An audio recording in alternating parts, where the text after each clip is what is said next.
Hello everyone, welcome to Maluka IAS. Today is the day 24, our daily answer writing for anthropology optional. As you know, we are doing the paper 2 of the anthropology optional जिसमें कि हमने Indian anthropology start किया है.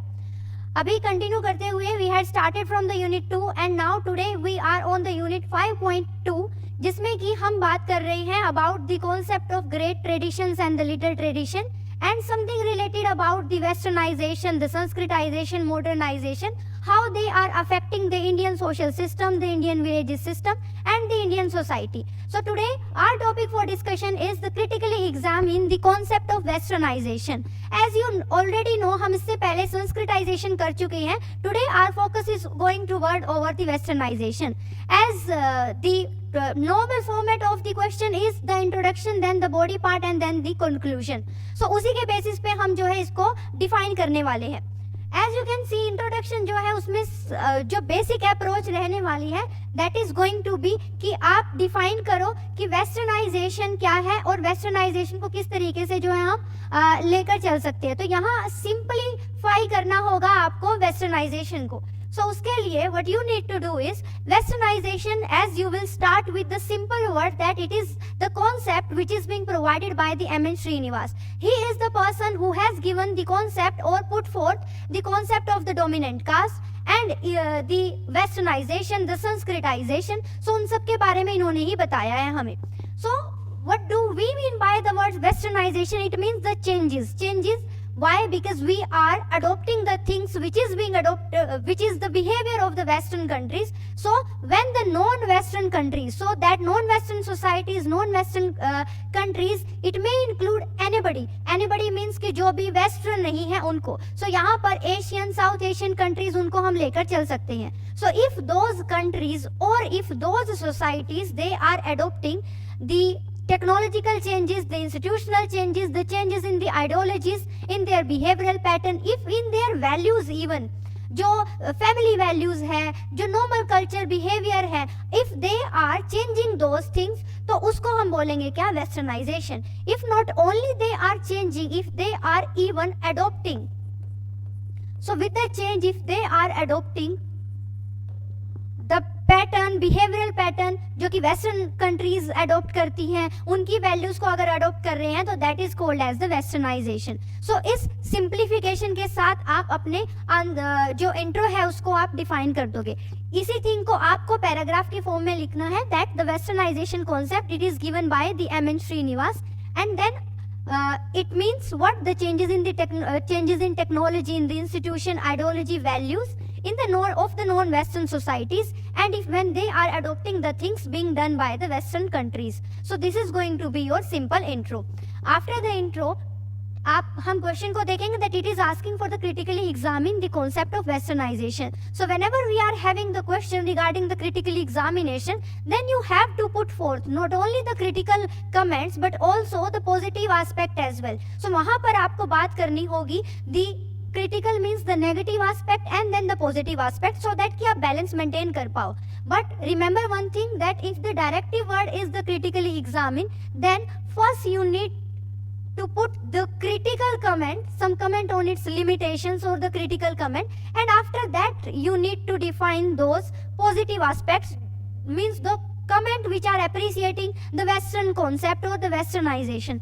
इसी को हम अभी एक comparative picture की form में करने वाले हैं. So इसको हम the concept which is basically about the negative and the positive aspect of the westernization. So if we talk about the negative aspect of the westernization, it means that कि अगर हमने westernization का concept दिया है, it is only depend upon some social changes, कि जो social changes हो रहे हैं. So अब हम बात कर रहे हैं कि values में changes आ जाते हैं, ideologies में changes आ जाते हैं, but there are so many things. For example, when we are adopting the industrial revolution, जो कि कहाँ हुआ था? Western countries में हुआ था, and उसी industrial revolution को हमने adopt कर लिया है. So those industrial revolution जिनको हमने adopt किया है, it is for the betterment. And when we are adopting the technological advancement जो उनके वहाँ पर हुई है, that is for the betterment. But उन एस्पेक्ट को छोड़कर हम किन के ऊपर बात कर रहे हैं? सोशलाइजेशन के ऊपर. लाइक हमने उनका जो ड्रेसिंग सेंस था उसको अडॉप्ट कर लिया है, हमने अपनी वैल्यूज को भूल चुके हैं. अगर उन सब जो वेस्टर्नाइजेशन को हम क्या करते हैं, हम उसको एक नेगेटिव एस्पेक्ट की तरह दिखाते हैं. सो वेस्टर्नाइजेशन कॉन्सेप्ट में जो एम एन श्रीनिवास जी ने दिया था उसमें उन्होंने जस्ट यही डिफाइन किया है दैट कि कोई सोशल चेंजेस आ जाते हैं, but westernization is not all about the social changes, it is about some technological, some ideological, सब चेंजेस के बारे में जो है बात की जाती है, बट उनका जो कॉन्सेप्ट था that was narrow. Next concept जो उसके नेगेटिव एस्पेक्ट बताया जाता है that it is not useful for the other society, like कि इंडिया के केस में we can say that we are affected with the westernization. Why? क्योंकि हमारा डायरेक्ट लिंक रहा है उनके साथ, बट अदर सोसाइटीज में वो हम नहीं देख पाते हैं या हम वो नहीं बोल सकते। फॉर एग्जाम्पल हम मिडल ईस्ट कंट्रीज की बात करें या हम अफ्रीकन कंट्रीज की बात करें तो वहाँ हम नहीं बोल सकते हैं दैट की वेस्टर्नाइजेशन हुआ है। उसके बाद नेक्स्ट जो पॉइंट आ जाता है that is it is not ethically neutral. So ethically neutral नहीं है वेस्टर्नाइजेशन। अगर हम बात करें तो it is incline toward the western societies, और उनकी तरफ ही इंक्लाइन है। इस वजह से अगर आप हम ये बोले कि ये जो कॉन्सेप्ट है हमने किस तरीके से दिया है, तो ये कॉन्सेप्ट आप ये बोल सकते हो कि इस कॉन्सेप्ट को आपने इंक्लाइंड और बायस्ड फॉर्म में दिया है। दैट्स व्हाई हम बोल सकते हैं कि वेस्टर्नाइजेशन सही तरीके से उन सब चीजों को जो है डिफाइन नहीं करता। नेक्स्ट पॉइंट आ जाता है इनएडिक्वेट। इट मींस दैट कि वेस्टर्नाइजेशन कॉन्सेप्ट में जिन चीजों को आपने डिफाइन किया है those are inadequate. This thing that is कि वेस्टर्नाइजेशन इनएडिक्वेट है, there is Daniel Lerner, he said that कि आपका जो वेस्टर्न कॉन्सेप्ट आपने दिया है it is not explaining the things very widely और वेरी कॉम्प्रिहेंसिवली। यहाँ जस्ट इनएडिक्वेटली फॉर्म में आपने बता दिया दैट कि आपने अपनी प्रैक्टिस को छोड़ा, दूसरे की अडॉप्ट कर लिया। यू आर नॉट सेइंग कि on which parameter other are better, on which parameter you are not better, आपको अडॉप्ट करने की जरूरत है या आपको अडॉप्ट करना चाहिए, उन सब चीजों के बारे में नहीं बताया है। अब हम बात करेंगे क्या सम एस्पेक्ट जो कि अप्रिशिएट करते हैं वेस्टर्न कॉन्सेप्ट को या वेस्टर्नाइजेशन को। So it is saying that ये एनालाइज करता है मोबिलिटी को। कैसे? दैट कि आप एक रीजन से, एक प्रैक्टिसेस से आप दूसरी प्रैक्टिसेस को अगर अडॉप्ट कर रहे हो, so that is basically called as कि आप मोबाइल हो रहे हो। मोबिलिटी को वो जो है डिफाइन करता है।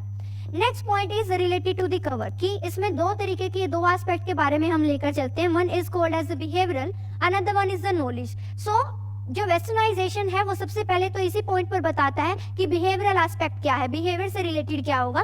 नेक्स्ट ये बताता है नॉलेज एस्पेक्ट क्या है, कि नॉलेज से रिलेटेड कि किस किस चीजों को हम अडॉप्ट करते हैं। अब वही मैंने बताया कि industrial revolution it is about the knowledge aspect जिसको कि अडॉप्ट किया जाता है। नेक्स्ट पॉइंट आ जाता है related to the upper caste and the lower cast.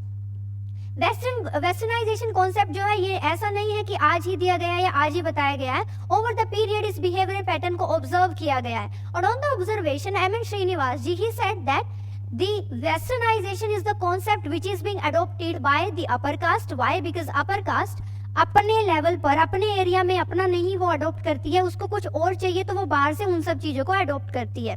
Next point is saying that कि जो लोअर कास्ट है they are adopting the Sanskritisation. So there is a balance that the lower caste is adopting the Sanskritisation and the upper caste is adopting the westernisation. So इस तरीके से आप जो है इसके negative as well as the positive aspect को show कर दोगे। After explaining those you need to put forth the conclusion part, and conclusion part में as you know आपको पैराग्राफ के फॉर्म में डाल देना है।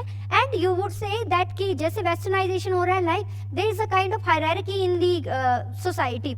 So that hierarchy is like that the lower caste they are adopting the Sanskritization. After adopting the Sanskritization, they are imitating the things which is performed by the upper caste people. And after that upper caste, they are adopting the Westernization. So it's a hierarchical system. Lower caste Sanskritization, upper caste Westernization. So उस तरीके से आप जो है उसको show कर सकते हो।